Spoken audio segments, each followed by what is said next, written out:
Hello everybody and welcome back to Dollar Tree Dinners and welcome to day 2 of Souptober. Souptober is a series idea that I came up with 2 years ago. It is where I make 10 different soups in the month of October. Yesterday was the first day and we made Thai coconut curry soup, which was a completely new one for me and it was amazing. I am still thinking about it the next day. I actually went to go wash the pot this morning from making the soup yesterday, and just the smell of it has me wanting to make the soup again, so there is a very high chance that I will be making that soup again very soon. So here we are again. Now we're down to 9 recipes, and just like yesterday, we're gonna pick out a recipe at random, go through, see what ingredients I already have, go to the grocery store and see how cheaply we can get the rest of the ingredients, and then make the soup and try the soup. And in case you didn't see yesterday's video, I picked out every single soup for a reason. Some because they're fun, some because they're practical and inexpensive.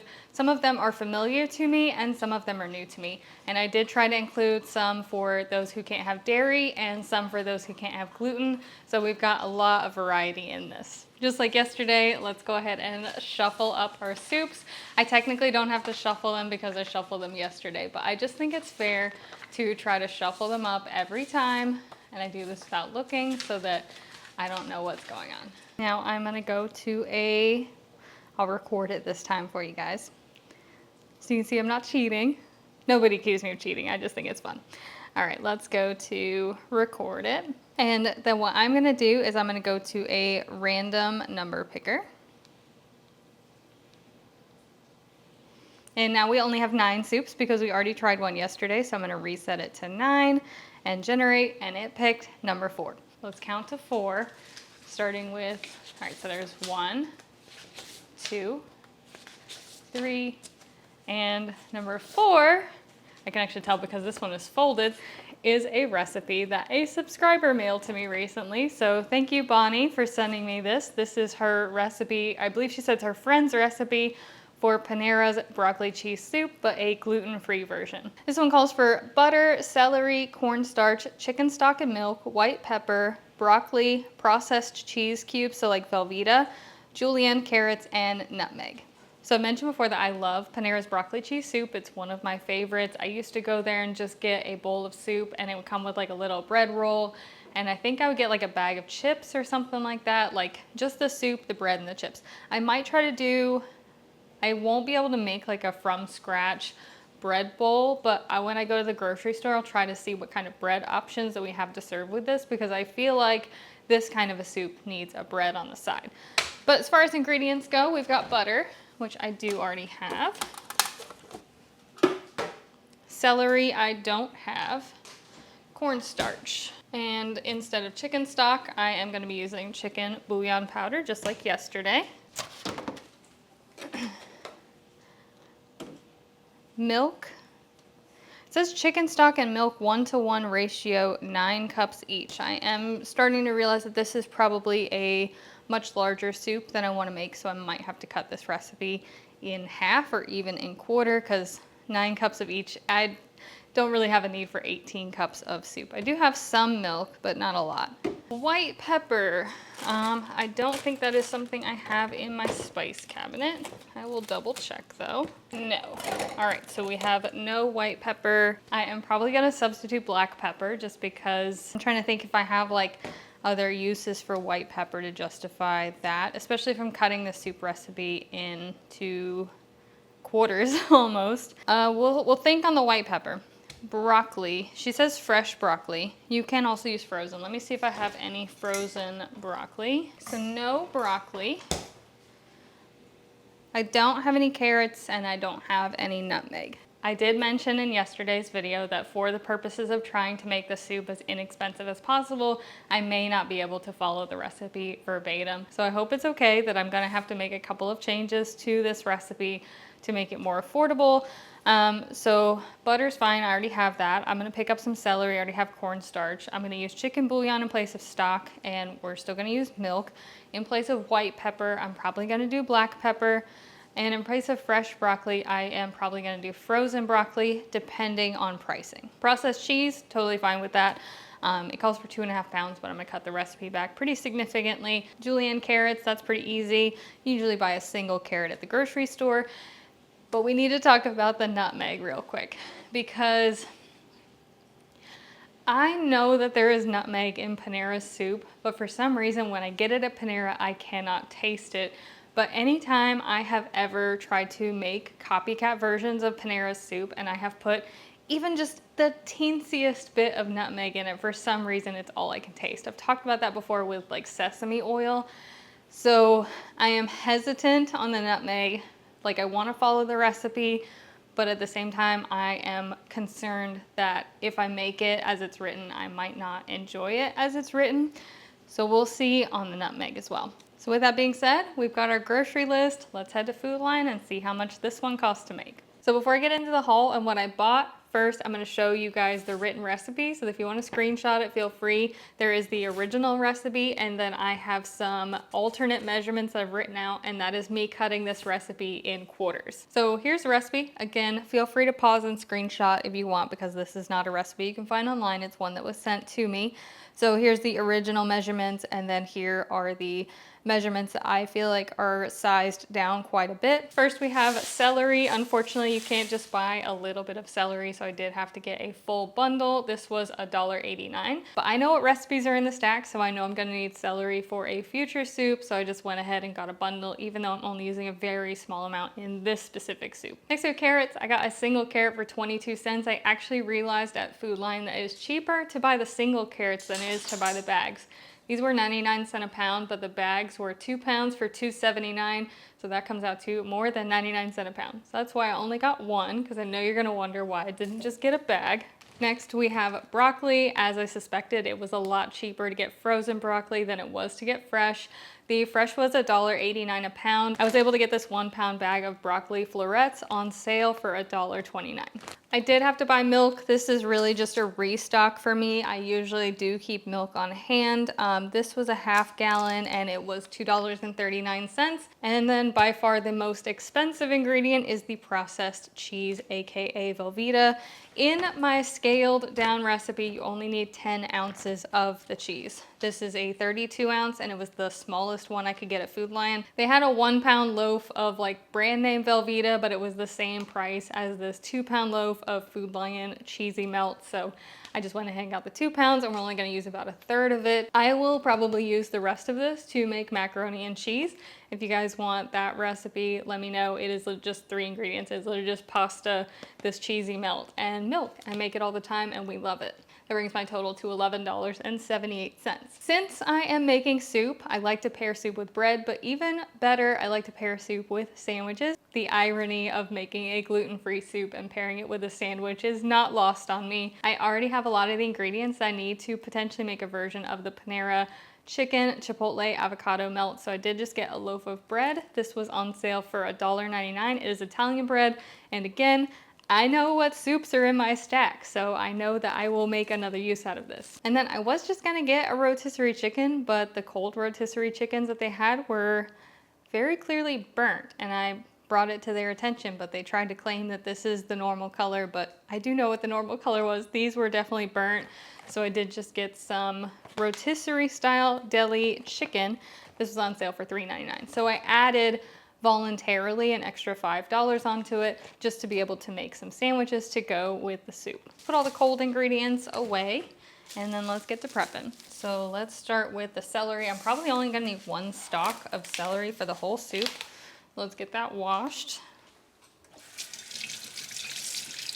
Over the course of the series, I will probably mention to save celery, carrot peels, onion peels, all that for making homemade stocks. But the recipe says to thinly slice the celery. I'm gonna go ahead and just very, very finely chop it. I have mentioned before that Michael does not like celery, so the more I can chop this down so that he doesn't know what's in there, the better. That was 1 stalk, and that is probably more than I need, but I'm also gonna just go through and like really mince that down.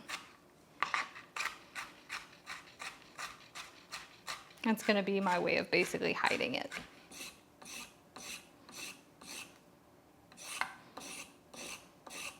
All right, let's finally grate our carrot. And I think I will just go ahead and take this broccoli and I'm just gonna cut it up into smaller pieces. Some of these florets might be a little on the big side.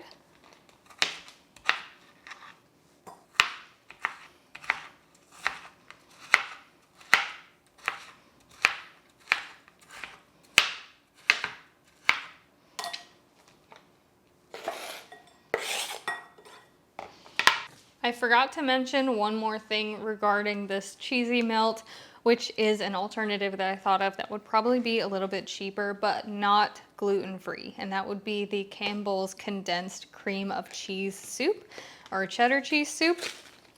Comes in a 10-ounce can. So it's pretty much exactly what you would need to make this recipe the way that I'm making it today. And it would be $1.89 versus $5.99. So we only need about a third of it. So I'm gonna cut it into thirds and set the other half in the fridge. I like to also cut it into cubes just so that it melts down a little bit easier. I know people love to hate Velveeta, but I love Velveeta. I love this kind of soft melty cheese, even like Kraft American cheese. Again, people love to hate it, but I think it's delicious. So let's get started on our soup then. We're gonna preheat our pot over medium heat. And to this, I'm gonna add 3 tablespoons of butter and just let that melt down. Now let's go in with that very small amount of minced celery. I feel like you could leave this out. You know, it's such a small amount, but we're gonna let that soften for about 2 minutes.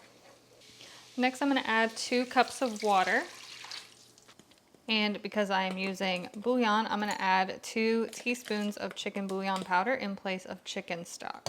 I actually had plenty of milk.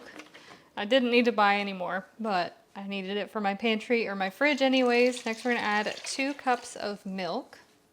And this is the point that it says to season it with white pepper, but I'm going to use black pepper instead because that is what I have. And because this is a gluten-free soup, we are using cornstarch as a thickening agent. So I'm going to do a cornstarch slurry. I'm going to mix 3 tablespoons of, is that what I said? Yeah, 3 tablespoons of cornstarch. And we're gonna mix that with 3 tablespoons of cold water. The recipe does not say to do this, but I know from experience that cornstarch does not dissolve in hot liquids. Little precaution to make sure you don't have clumpy cornstarch. All right, so 3 tablespoons of cornstarch, 3 tablespoons of cold water. Let's pour that in as well. So it says to bring this up to a boil and then reduce heat to low and let it simmer for 10 minutes. So again, this is not my recipe. This is a recipe that I was sent, so I'm trying to follow it to the best of my abilities. It also specifically says to bring a second pot of water up to a boil to cook the carrots and the broccoli in. That is not something that I would typically do. I'd probably just cook the carrots and the broccoli in the soup base, but there might be a reason why, so I am going to do that. We're gonna bring a second pot of water to a boil. So once that's boiling, it says to add in the carrots and the broccoli and let those boil for 2 minutes.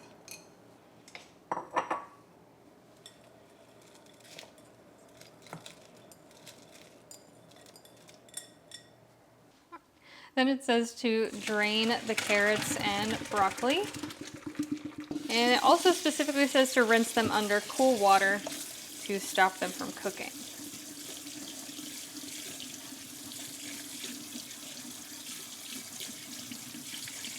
Now we are revisiting our original pot, which says to gradually mix in the cheese into this pot until it's fully melted. So I'll do a few cubes at a time. So while that cheese is slowly melting over low heat, I think I'm gonna prep my side, which is gonna be a chicken chipotle avocado melt, or my like DIY version. I had most of the ingredients I needed to make it, and so I kind of decided impulsively that I was gonna have that as a side. Kind of like doing a DIY version of a Panera You Pick 2, where we do a soup and a sandwich. Only the Panera version's about $12 for a cup of soup and a half sandwich. So this is a lot cheaper to make at home. You see how there's these lines on it? I'm gonna use those lines as a guide when I'm slicing it. I'm gonna slice it on the diagonal so I get slightly bigger slices.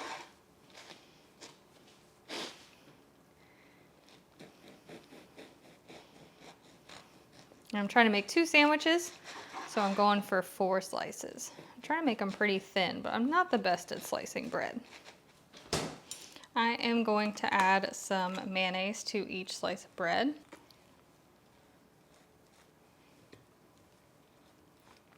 So I'll do 4 slices of rotisserie chicken deli meat on each one.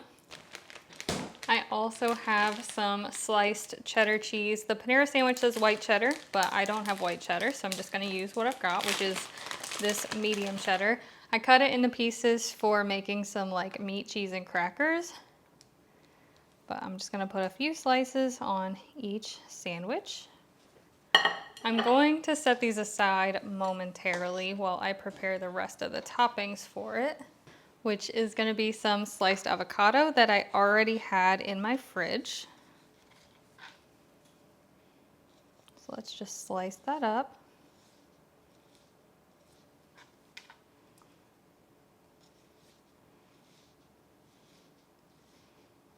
And some of that cilantro that I got yesterday for the coconut curry soup. I don't know how much cilantro. I don't even remember there being cilantro on it, but I went on the Panera website and it says cilantro. And then for the chipotle aspect, I'm just using some Taco Bell chipotle sauce. This is my favorite sauce. I pretty much keep it on hand at all times. So I'm gonna grab a large skillet. I'm gonna preheat that over a medium heat. And I'm gonna add a spoonful of butter. This is just butter I keep at room temperature for making sandwiches and stuff. I'm gonna add a spoonful of butter in the skillet and let that melt. All right, so what I'm trying to do is just kind of toast these sandwiches. So I'm gonna go down with all of the bread slices.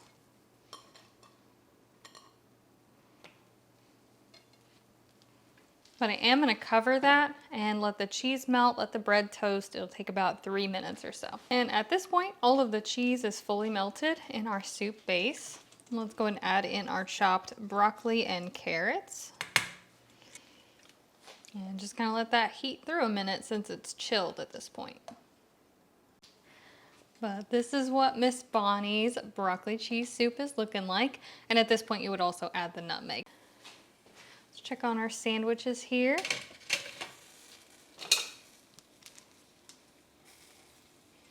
They're definitely toasting up. I'm gonna reduce the heat a little bit because that cheese doesn't look quite melted yet.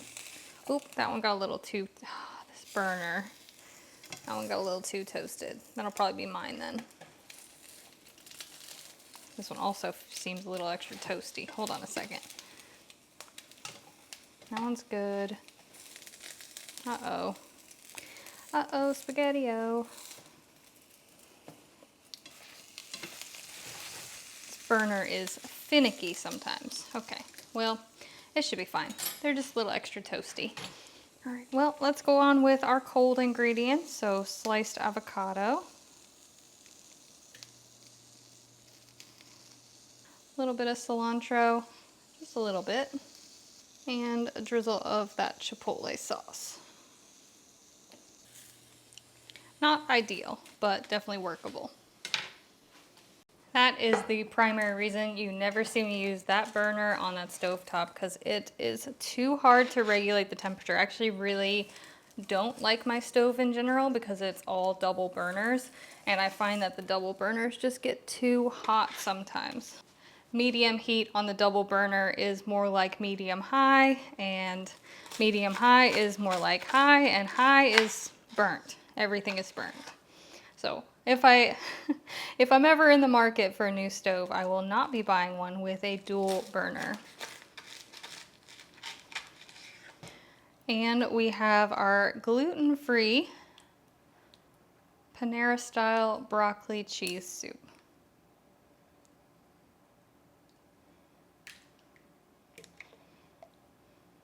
So despite my sandwich being a little extra toasty, which my avocado just fell off, the sandwich is just not quite working out. That doesn't mean the soup's gonna be bad, but the sandwich is proving to be a challenge. This video is about the soup, not the sandwich, so let's try that first.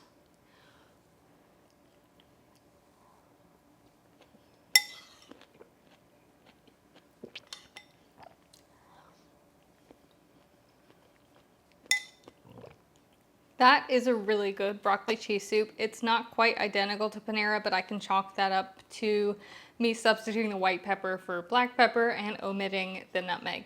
So if you don't have those specialty ingredients, the soup is perfectly fine without them.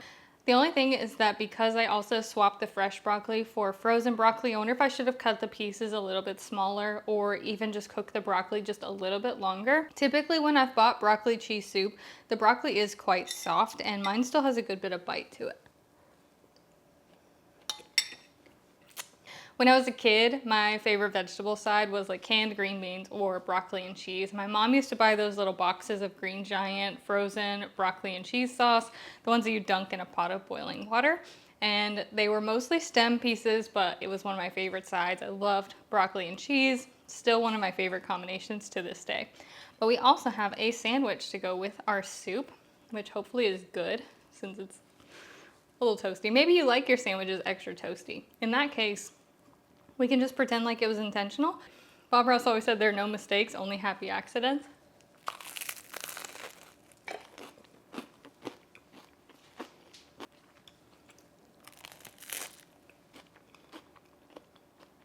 Despite the fact that I slightly burnt the sandwich, it is fantastic. It's a really great combination. It's not identical to the Panera sandwich, but it's close enough for me to not worry about it. I like being able to make little things like this at home and just using Panera as like the inspiration. The broccoli cheese soup is fantastic as well, so I will be writing that recipe in the description below if you've been looking for a gluten-free Panera broccoli cheese soup recipe. And I have plenty of extra soup along with enough to make 2 more of those chicken sandwiches, so my lunch for tomorrow is already sorted. There we have it, day 2 of Souptober, broccoli cheese soup, gluten-free, and a chicken chipotle avocado melt. I hope you guys enjoyed today's episode. I hope you're having a fantastic day, and I will see you again tomorrow for Souptober, day 3.